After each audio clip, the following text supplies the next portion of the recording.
In this episode of Revolution Report, we're going to be discussing the effects of climate change on natural disasters.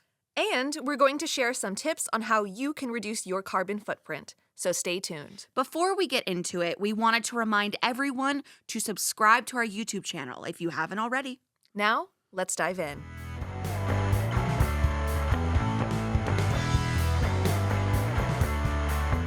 Last episode, we went over the recent floods here in LA, and that discussion sparked our topic for today's episode. Natural disasters are a fact of life, unfortunately. Yeah. Here in LA, we've got earthquakes and wildfires with a very occasional flood. The central United States gets tornadoes. The southern coast of the U.S. gets hurricanes. Natural disasters happen, but they've been happening more often. And that's due to human-accelerated climate change. Climate change happens gradually over the course of time, but this, undeniably, is unprecedentedly quick climate change. And we need to do something about it, regardless of the debate over cause. Yeah. We need to get on top of combating the effects of climate change because populations of species, including humans, will be affected. And if we as a species want to continue existing, we've got to take action. The National Oceanic and Atmospheric Administration, also known as NOAA, reported, quote, the global mean water level in the ocean rose by 0.14 inches, that is 3.6 millimeters, per year from 2006 to 2015, which was 2.5 times the average rate of 0.06 inches, which is 1.4 millimeters per year throughout the 20th century. That is hugely concerning. It really is. And with rising sea levels and warmer climates come increased hurricanes. And as we know here in the United States, hurricanes are absolutely devastating to communities. Oh boy, do we know. With rising sea levels, much of the population of Earth will be impacted in the coming years. And I just want to preface before we go on with these topics, we're not doing this to fearmonger. We don't want to spike your anxiety, but we do want to be honest with you. And in my opinion, that is a sign of respect. Yeah. And also when it comes to later in the episode and we share tips for what you can do in your own life, there have been studies, and that's why we're sharing those tips, that show that making small changes in your own life actually helps reduce your anxiety levels around climate change. It's better for you psychologically to take action about these things, even if, it's you deciding that you're gonna eat less meat. Yeah. Doing something like that, knowing that you're doing it to help the planet, has been psychologically proven to help ease climate change anxiety. Yes. So, again, these are some pretty hard stats to absorb. But, I just wanted to preface that and make sure that everyone at home is okay, because we will get through this.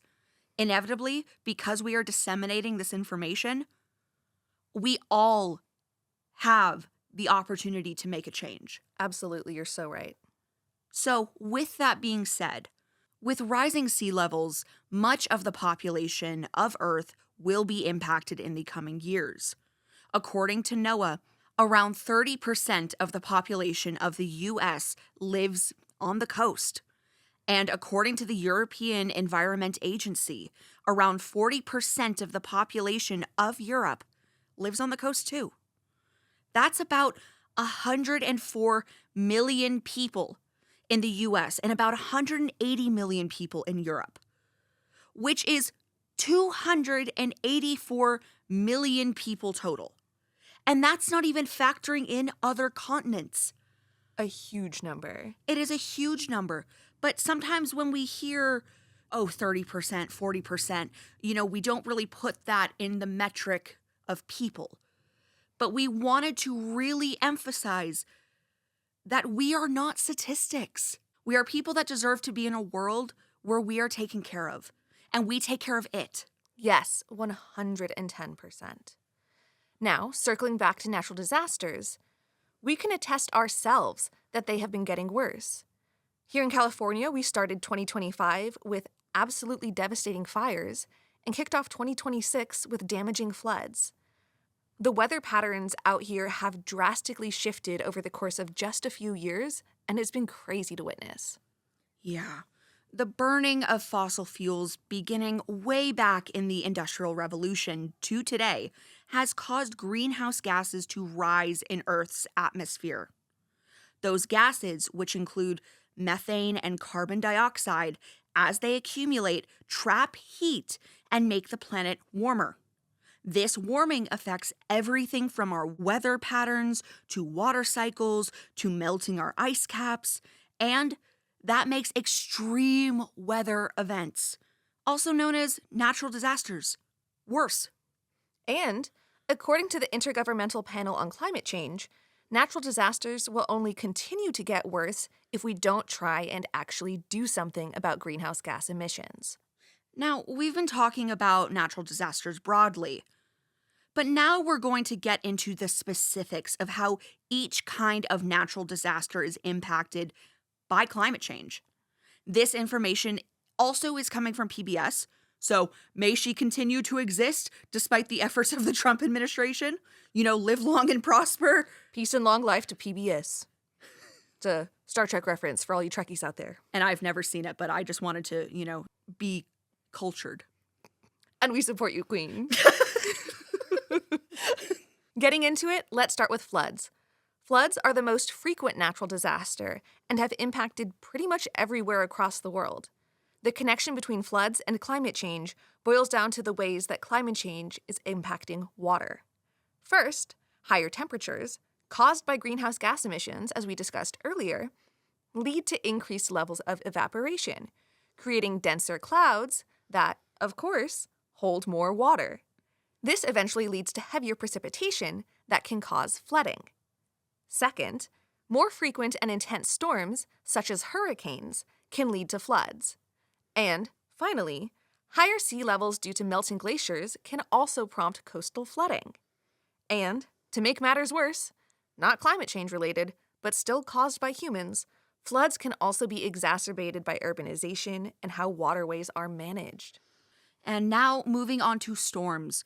Storms are impacted by climate change in the same way that some floods are, because of the effect that higher temperatures have on evaporation and subsequent rainfall. With clouds holding increased amounts of water vapor, more powerful storms develop. And that can lead to hurricanes, which have absolutely devastated parts of the world, including the US, in the past couple of decades. Hurricanes didn't used to be as frequent as they have become.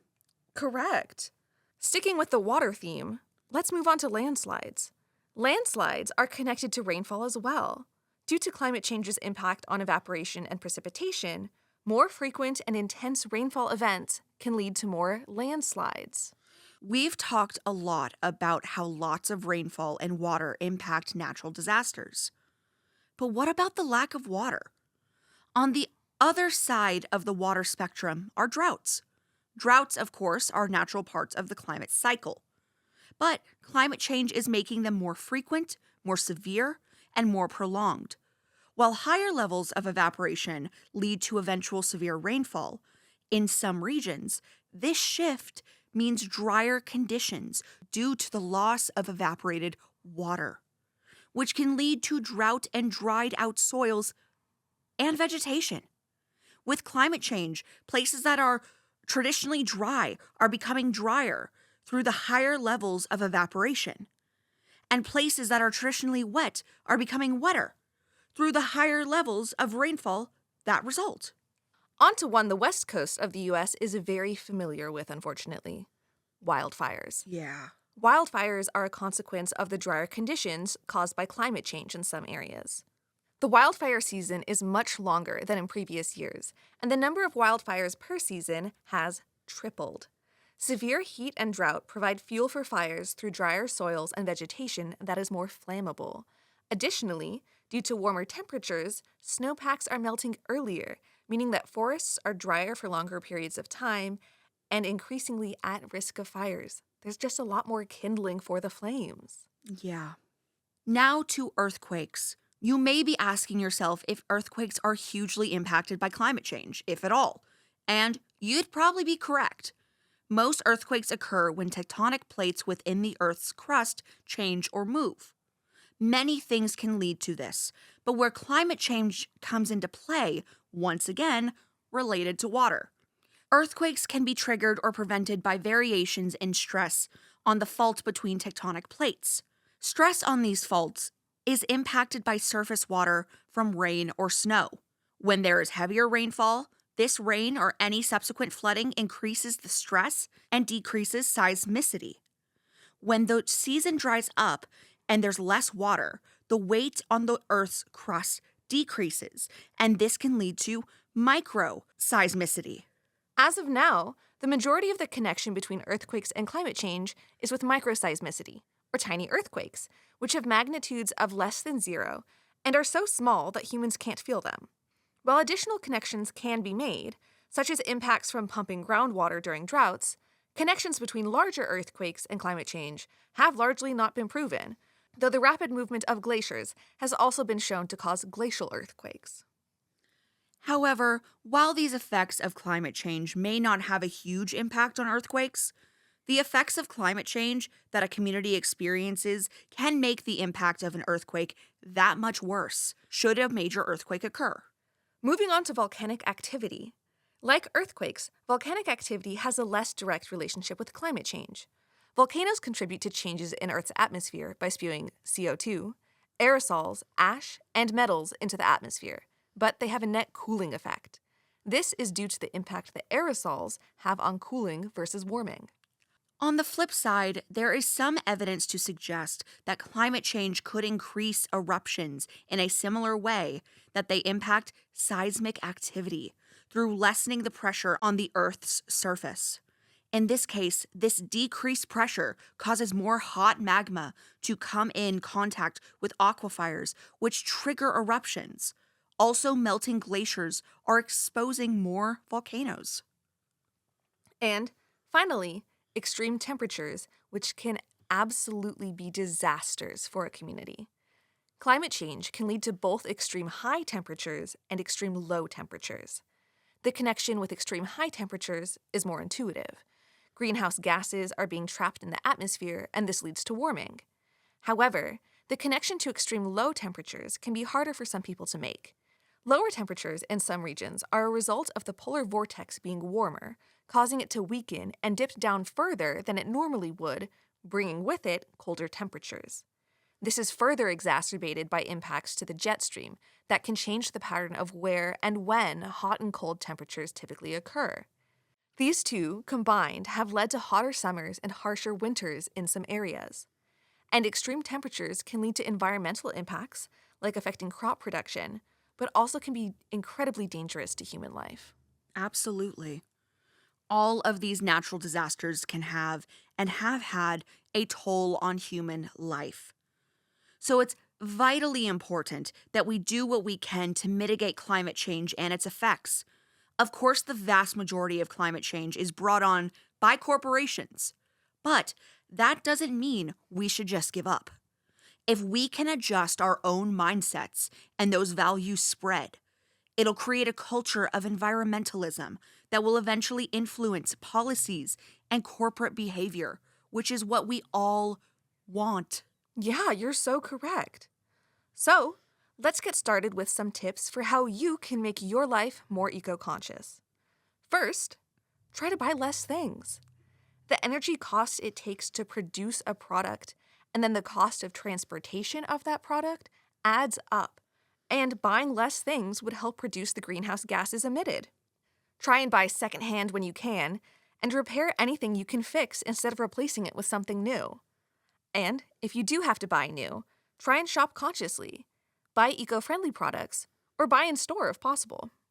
Speaking of reducing transportation emissions, try and walk, bike, or take public transportation when you can. And for long distance trips, try and avoid taking a plane. And I would like to point out, jets. We see you people taking those PJs. Yeah, we do, and we hate it. Facts. Planes are the method of transportation responsible for burning the largest amounts of fossil fuel. So consider taking a train instead. According to the UN, taking one less round-trip flight can reduce your carbon footprint by 2 tons. And that's a lot, so definitely consider it. Another way to reduce your carbon footprint is to eat less meat and eat more vegetables. Ooh. Sarah's already on top of it. I'm vegetarian, like... But if you're not like Sarah and you're not already vegetarian or vegan, try cutting down on the amount of meat you eat each week. And, speaking of food, cutting down on your food waste is a great way to reduce your carbon footprint. When food decomposes in a landfill, it produces methane. And for the food waste you do generate, try and compost what you can. And finally, a vitally important thing you can do is speak up. Talk to your friends, family, and coworkers about the changes you're making. And last but certainly not least, contact your representatives and let them know that you care about the environment. We'll include a link on our website, handballcourtradio.com, with a directory to representatives across the country. So let your voices be heard. It is your constitutional right. And, in my personal opinion, it is your civic duty. Yeah. So do it. Do it, girl. We support you, divas.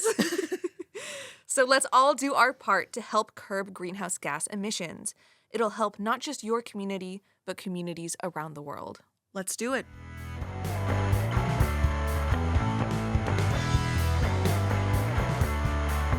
That's about it for this episode. We hope it was informative. As always, you can check out our website, handballcourtradio.com. You can also follow us on Blue Sky at Handball Court Radio. And you can also follow me there at Sarah Livings-Walsh. I'm there as Not Like Mona Lisa.